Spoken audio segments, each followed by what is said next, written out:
एजुटेक में आपका स्वागत है। आज आपके सामने एजुटेक लेकर आया है पृथ्वी के विभाग, जिसमें टॉपिक के अंतर्गत पृथ्वी के गोलार्धों की हम चर्चा करेंगे। तो आइए आगे बढ़ते हैं। पृथ्वी के विभाग, डिवीजन ऑफ द अर्थ के अंतर्गत मुख्य बिंदु हैं पृथ्वी के गोलार्ध, अक्षांश के अनुसार, देशांतर के अनुसार, संस्कृति और धर्म के अनुसार बने गोलार्ध, रात और दिन के गोलार्ध, पृथ्वी पर जल और स्थल के वितरण के आधार पर स्थलीय गोलार्ध और जलीय गोलार्ध। पृथ्वी के विभाग में अक्षांश और देशांतर के आधार पर पृथ्वी के विभाग। पृथ्वी के चारों ओर ऊर्ध्वाधर या क्षैतिज रेखा खींचने पर पृथ्वी दोनों दशाओं में, यानी अगर ऊर्ध्वाधर खींचेंगे या क्षैतिज खींचेंगे, दोनों ही रूप में दो भागों में बट जाती है। इन्हीं दोनों भागों को गोलार्ध कहते हैं। गोलार्ध पृथ्वी के आधे भाग को व्यक्त करते हैं या करता है। वह या तो अक्षांश द्वारा या देशांतर द्वारा बना होता है। वह कौन, मतलब गोलार्ध, ठीक है। अक्षांश रेखा द्वारा बनाया गया गोलार्ध, यानी अक्षांश रेखा जो क्षैतिज होती है पृथ्वी की। तो अक्षांश रेखा, जब कोई रेखा पृथ्वी की सतह पर क्षैतिज रूप से खींची जाती है तो वह अक्षांश होती है। अक्षांश रेखाएं पृथ्वी के केंद्र से बाहर, केंद्र से सतह पर बने वाले ऊर्ध्वाधर कोण, यानी जो अगर हम केंद्र से एक क्षैतिज खींचेंगे और उसके बाद फिर ऊर्ध्वाधर दिशा में खींचते चले जाएंगे एंगुलर, तो उसको ही हम उस कोण को व्यक्त करते हैं। यानी जिस कोण पर खींची गई, जैसे 1 डिग्री पर तो 1 डिग्री का अक्षांश, 10 डिग्री 10 डिग्री का अक्षांश, इस तरीके से। पृथ्वी पर 0 डिग्री अक्षांश रेखा सबसे बड़ी होती है। अक्षांश रेखा पृथ्वी को 2 बराबर भागों में बांटती है, और कोई भी अक्षांश रेखा पृथ्वी को 2 बराबर भागों में नहीं बांटती, सिर्फ 0 अंश अक्षांश रेखा ही 2 बराबर भागों में बांटती है। इसलिए इसे भूमध्य रेखा भी कहते हैं। यह रेखा पृथ्वी के केंद्र पर 360 डिग्री का कोण बनाती है, यानी जो एकदम सर्किल बना देती है तो वो 360 डिग्री का ही कोण बनाएगी। इसे कई नामों से जाना जाता है: विषुवत वृत्त, भूमध्य रेखा, 0 अंश अक्षांश रेखा, इक्वेटर आदि। 0 अक्षांश रेखा को उत्तर की से, यानी इस रेखा से उत्तर की दिशा में स्थित भाग को उत्तरी गोलार्ध, दक्षिण की दिशा में स्थित भाग को दक्षिणी गोलार्ध कहते हैं, जिसे नॉर्दर्न, क्रमशः नॉर्दर्न हेमिस्फीयर और सदर्न हेमिस्फीयर कहा जाता है। देखिए यहाँ पर जो है, ठीक है, ये वाला भाग जो है ये अक्षांश रेखा को व्यक्त करता है, और यहाँ पर ये भी ग्लोब है, और इसमें देखिए ये जो ऐसे ऐसे लाइन आ रही है, ये है देशांतर रेखा, ठीक है।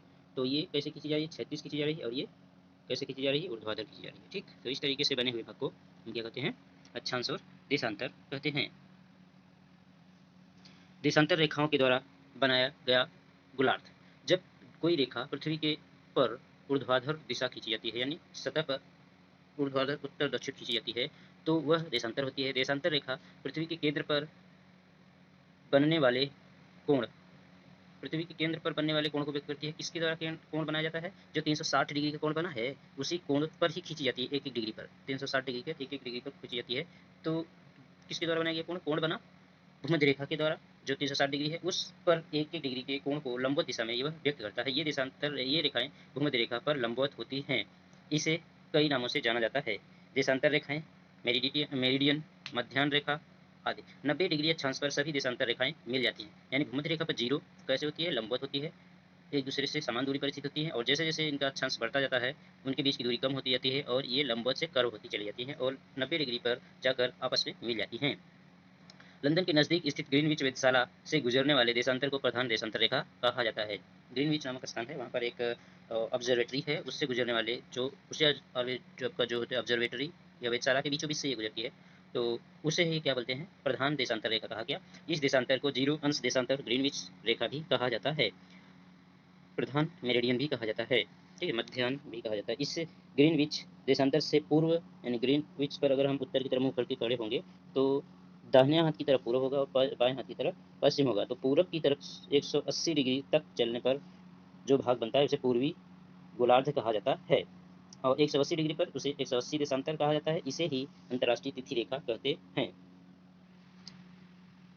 ग्रीनविच और 180 देशांतर द्वारा पृथ्वी को ऊर्ध्वाधर रूप में 2 बराबर भागों में बांटा जाता है, यानी 0 से चलकर 180 वाला जो होता है, ये बृहद वृत्त होते हैं, जितने भी देशांतर होते हैं सारे बृहद वृत्त होते हैं, तो इसके द्वारा जितने भी देशांतर होते हैं सभी पृथ्वी को 2 बराबर भागों में बांटते हैं, यानी उसका अपोजिट दोनों मिलकर। तो इस तरीके से 0 का अपोजिट होता है 180 और 0 मिलकर पृथ्वी को 2 बराबर भाग में बांट देते हैं।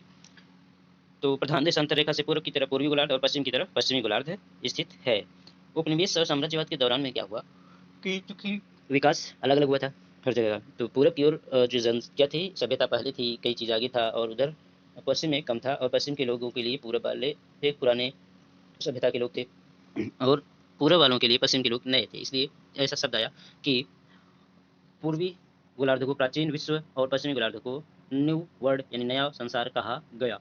कुछ विद्वान ऐसा मानते हैं कि जो ग्रीनविच रेखा है 0 डिग्री देशांतर, वह इधर आपके किधर जाता है, बांटता है स्थल को बांट देता है, इसलिए इसका निर्धारण भी ऐसी जगह होना चाहिए जहाँ से यह यूरोप को और अफ्रीका से बिल्कुल अलग हो जाए, अटलांटिक महासागर में जाए।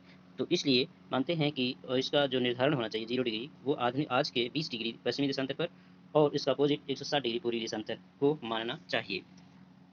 अब आता है संस्कृति और धर्म के आधार पर गोलार्ध। धर्म के आधार पर दुनिया में भी कई प्रकार के आपके मंडल पाए जाते हैं। तो इस मंडल में विश्व ग्लोब को समय समय पर विभिन्न प्रकार के धर्मों ने प्रकाशित किया, यानी अलग अलग समय पर अलग अलग धर्मों की उत्पत्ति होती है, उससे फिर वहाँ के मानने वाले लोगों की अपनी एक संस्कृति बन जाती है। इस तरीके से संसार में अनेक गोलार्ध बन जाते हैं या रीजन बन जाते हैं। ये गोलार्ध नहीं बनते, रीजन बनते हैं या क्षेत्र बनते हैं या मंडल बनते हैं।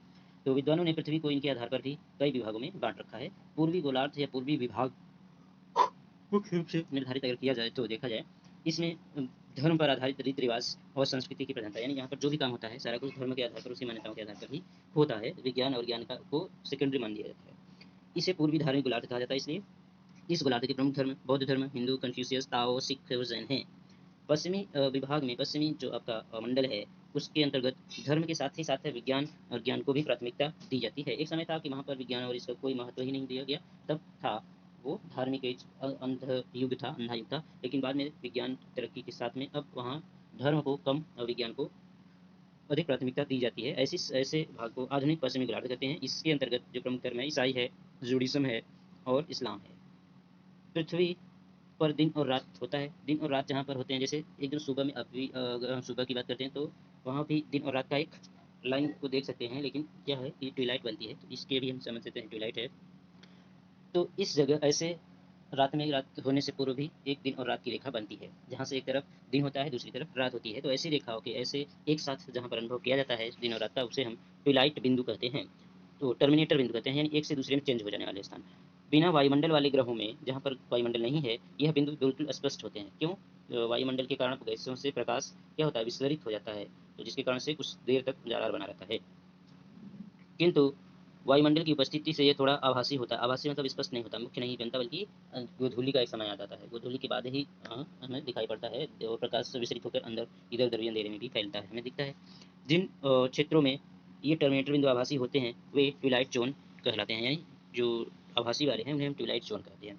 सभी टर्मिनेटर बिंदुओं से होकर गुजरने वाली लाइन, यानी जितने भी टर्मिनेटर बिंदु होते हैं उन सबको अगर मिलाया जाए तो एक क्या बनेगा, सर्किल बन जाएगा।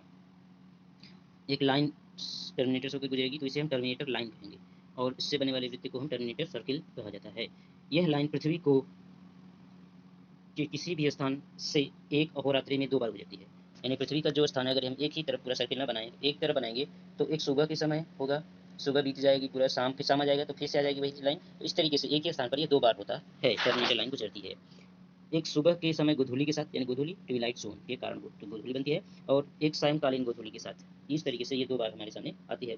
इस लाइन द्वारा पृथ्वी को 2 विभागों में बांटा जाता है, एक रात्रि खंड, दूसरा दिवाखंड। यह टर्मिनेटर लाइन पृथ्वी की धुरी पर घूमने के साथ समय समय पर विभिन्न कोण बनाती रहती है। अब पृथ्वी धुरी पर घूमती है और सूरज का चक्कर भी लगाती है, तो जैसे धुरी पर घूमती है तो इसका क्या होता है, स्थान चेंज होता रहता है, ये घूमती रहती है, और पृथ्वी के चारों चक्कर लगाने के कारण झुकाव इस पृथ्वी का एक कभी नॉर्थ पोल कभी साउथ पोल की तरफ होता है। तो इसमें धुरी के साथ ये एक एंगल बनाती रहती है। जैसे दक्षिण में इसका झुकाव अलग होगा, उत्तर में अलग होगा। उत्तर में जब कर्क रेखा पर सूरज लंबवत होगा तो इसका 23.5 डिग्री का कोण बनाएगी धुरी के साथ में, और जब दक्षिण में मकर रेखा पर होगा तो फिर 23.5, और जब विषुवत रेखा पर सूरज चमकता है विषुव के समय, इक्विनॉक्स के समय, तो वहाँ पर क्या होता है, ये लगभग किसके पैरेलल हो जाती है, देशांतर रेखाएं के पैरेलल हो जाती हैं। इस तरीके से इसका समय चेंज होता रहता है। विषुव के वक्त, विषुव मतलब इक्वेटर पर जो सूरज चमकता है उस समय देशांतर रेखाओं के लगभग समानांतर हो जाती है, जबकि संक्रांति के समय, संक्रांति जब हम कहते हैं ट्रॉपिक ऑफ कैंसर या ट्रॉपिक ऑफ कैप्रिकॉर्न, ठीक है, पर जब चमकती है उस समय यह धुरी के साथ, धुरी यानी उसके पृथ्वी के बीच से माना जाता है काल्पनिक लंब 23.5 डिग्री का कोण बनाती है। और ध्रुवों पर स्थिति भिन्न होती है। ध्रुवों पर स्थिति क्या है, वहाँ तक तो 23.5 डिग्री पर बन गया, और ध्रुवों पर क्या हो जाता है, पूरा 167 डिग्री का पूरा भाग दिखाता है, 67.5 डिग्री का पूरा भाग दिखता है एक साथ। यानी वहाँ पर जो गोधूली का समय होता है या फिर ट्विलाइट, वो एक तरफ में पूरा बढ़ जाता है 6 महीने के अंदर, यानी 6 महीने में 4 बार आएगा, 2 बार आएगा, ठीक है। इस तरीके से ट्विलाइट जोन से एक तरफ अंधेरी रात्रि का गोलार्ध होता है और दूसरी तरफ दिन के उजाले का गोलार्ध होता है। लाइन ऑफ टर्मिनेटर एक गतिशील लाइन है जो पृथ्वी के घूमने के साथ चलती रहती है।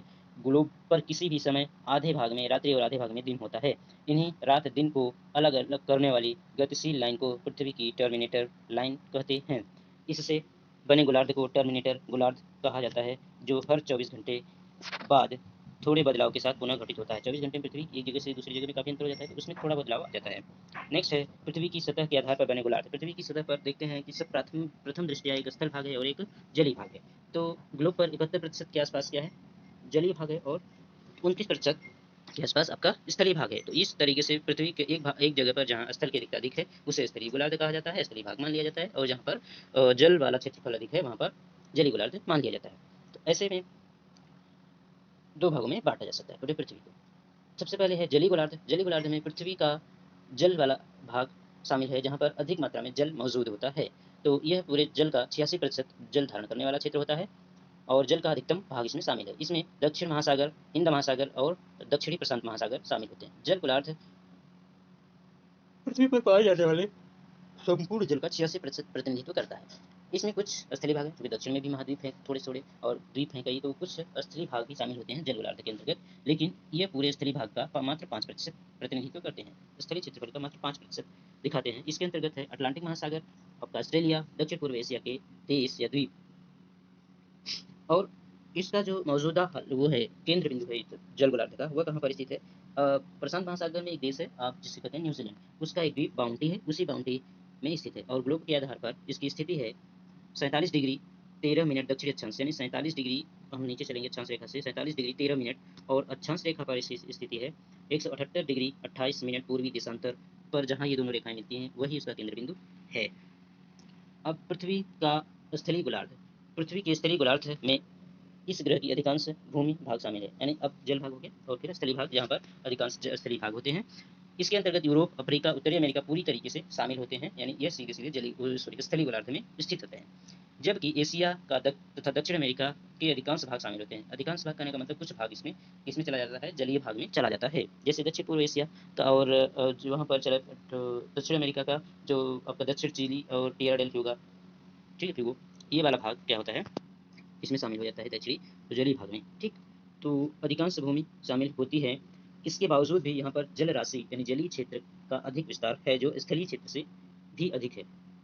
यानी अब ये देखिए कि यहाँ पर जो स्थलीय गोलार्ध में भी जलीय भाग का क्षेत्रफल ज़्यादा है और स्थलीय भाग का क्षेत्रफल कम है।